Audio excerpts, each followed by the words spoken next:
انا آتیناک الکوثر وقال ابن عباس شانئک عدوک. شانئک کا معنی کیا ہے؟ عدو، دشمن. اور شان سے مراد یہاں نبی صلی اللہ علیہ وسلم کا دشمن ہے. اس سے مراد عاص بن وائل، ابو جہل یا عتبہ ہے.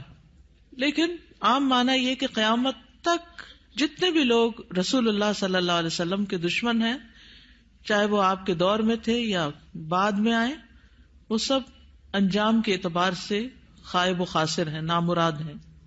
حدثنا آدم حدثنا شیبان حدثنا قتادہ عن انس رضی اللہ عنہ قال لما عرج بالنبی صلی اللہ علیہ وسلم الی السماء، جب معراج پر لے جایا گیا رسول اللہ صلی اللہ علیہ وسلم کو آسمان کی طرف، قال تو آپ نے فرمایا اتیت علی نہر، میں ایک ایسی نہر کے پاس آیا، حافتاہ اس کے کنارے قباب اللؤلؤ مجوفا، کہ وہ قبے تھے خالدار موتی کے، چھوٹے چھوٹے جیسے گنبد سے بنے ہوئے ہوتے ہیں نا. فقلت ما ھذا یا جبریل، میں نے پوچھا یہ کیا ہے جبریل؟ قال ھذا الکوثر، فرمایا یہ ہے نہر کوثر جو انا آتیناک الکوثر کے پس منظر میں ہے. حدثنا خالد بن یزید الکاہلی حدثنا اسرائیل عن ابی اسحاق عن ابی عبیدۃ عن عائشہ رضی اللہ عنہا قال، کہتے ہیں سألتها، میں نے ان سے پوچھا، عن قولہ تعالی، اللہ تعالی کے اس فرمان کے بارے میں، انا آتیناک الکوثر، کہ انا آتیناک الکوثر کا کیا معنی ہے؟ الکوثر کیا ہے؟ قالت نہر، کہنے لگی یہ نہر ہے، اعطیہ نبیکم صلی اللہ علیہ وسلم، جو تمہارے نبی صلی اللہ علیہ وسلم کو دی گئی. شاطئاہ علیہ در مجوف، شاطئاہ اس کے دونوں کنارے، علیہ ان پر، در موتی ہیں، مجوف خولدار یعنی اندر سے کھوکھلے. آنیتہ اس کے برتنوں کی تعداد کا عدد النجوم، ستاروں کی گنتی کے برابر ہے. ستارے کتنے ہیں گن سکتے ہیں؟ انگنت. رواہ زکریا و ابو الاحوص و مطرف عن ابی اسحاق. تو انا آتیناک الکوثر کا معنی کیا ہے؟ بلا شبہ ہم نے آپ کو کوثر عطا کی. حدثنا یعقوب بن ابراہیم حدثنا حشیم حدثنا ابو بشر عن سعید بن جبیر عن ابن عباس رضی اللہ عنہما انہ قال فی الکوثر هو الخیر الذی اعطاہ اللہ ایاہ، کہ کوثر وہ خیر ہے جو اللہ نے آپ کو عطا کی.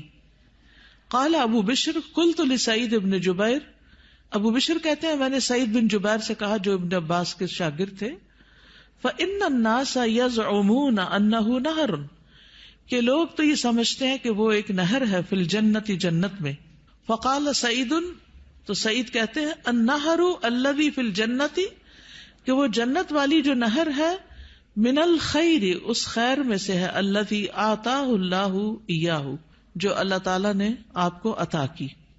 تو کوثر کا لفظ جو ہے یہ لغوی اعتبار سے کثرت سے ہے، اس سے مراد خیر کثیر ہے، جیسے کہ آگے ابن عباس کہتے ہیں. اور اس میں دوسرے معنی بھی آ جاتے ہیں، جیسے جنت میں نہر کوثر وہ اسی خیر کثیر کا حصہ ہے، یعنی خیر کثیر عمومی لفظ ہے اور پھر اس کی مثالیں ہیں جیسے نہر اور حوض وغیرہ. اسی طرح حوض کوثر کو بھی اس کا مصداق بتایا گیا ہے. اہل ایمان جنت میں جانے سے پہلے رسول اللہ صلی اللہ علیہ وسلم کے دست مبارک سے اس کا پانی پیئیں گے. اس حوض میں پانی جنت والی نہر سے آ رہا ہوگا، اس طرح تطبیق ہو جاتی. یعنی اگر کوئی یہ کہے کہ کوثر کا معنی کیا ہے، تو عمومی لغوی معنی کیا ہے؟ خیر کثیر. اور نبی صلی اللہ علیہ وسلم کو اوور آل خیر کثیر ہی عطا کی گئی تھی. اور پھر خصوصی معنی کیا ہے؟ نہر کوثر اور حوض کوثر.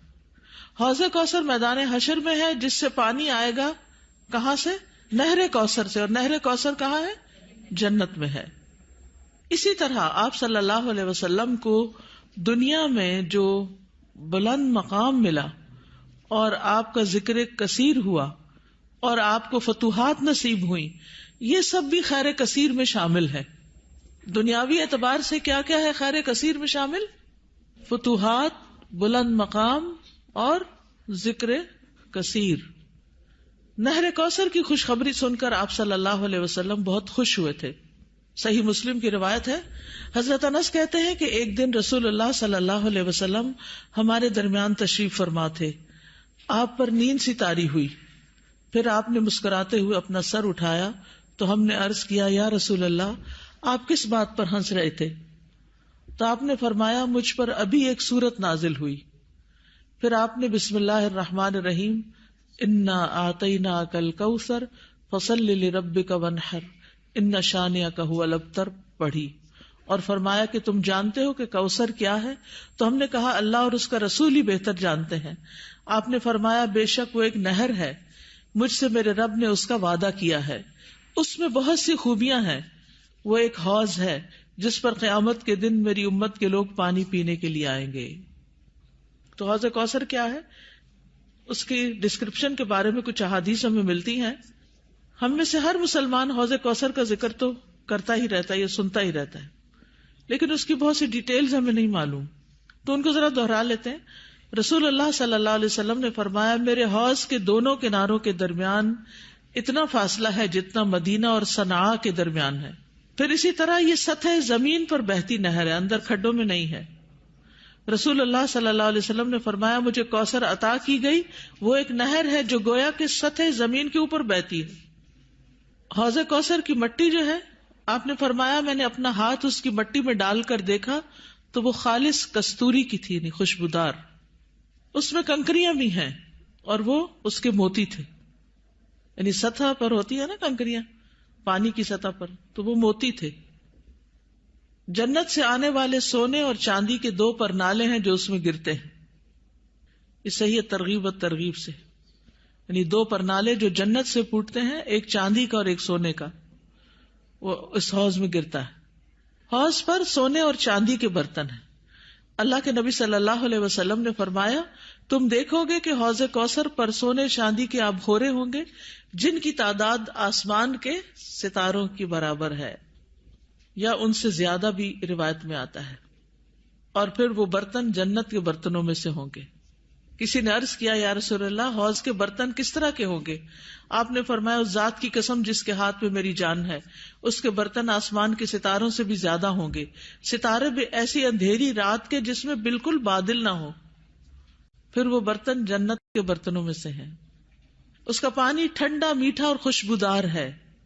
رسول اللہ صلی اللہ علیہ وسلم نے فرمایا, میرا حوض عدن اور عمان کے درمیانی فاصلے جتنا ہے. حوض کا پانی برف سے زیادہ ٹھنڈا, شہد سے زیادہ میٹھا, مسک سے زیادہ خوشبودار, اس کے آبخورے آسمان کے ستاروں کے برابر ہیں. اور ایک جگہ دودھ سے زیادہ سفید بھی آتا ہے. آئس کریم کیا چیز ہے اس کے مقابلے میں. پھر جو ایک گھونٹ بھی پی لے گا کبھی پیاسا نہ ہوگا, اس کے چہرے کا رنگ کبھی سیاہ نہ ہوگا. سبحان اللہ, یہ تاثیر ہے اس کی. دنیا میں کئی ٹوٹکے کرتے رہتے ہیں, یہ کھا لو, وہ پی لو, یہ لگا لو تاکہ رنگ صاف ہو جائے. اس کا ایک گھونٹ پی کر انسان خوبصورت ہو جائے گا. اس نہر پر پرندے بھی ہیں. فرمایا, ان کو کھانا اس سے بھی زیادہ خوشگوار ہوگا. لیکن کچھ لوگ حوض کوثر سے محروم رہ جائیں گے. وہ کون ہیں؟ جو بدعت کرنے والے ہیں, جنہوں نے آپ کے بعد دین کو تبدیل کر دیا. آپ فرمائیں گے یہ دور ہو جائیں, دور ہو جائیں. یہ ڈسکرپشن پڑھ کے پھر شوق بڑھ جاتا ہے نا, اور سنت پر عمل کا شوق بڑھ جاتا ہے کہ اللہ تعالیٰ ہمیں اور زیادہ سنت کا پابند بنائے تاکہ ہم نبی صلی اللہ علیہ وسلم کے قریب ہو سکیں, آپ کا اتباع کریں.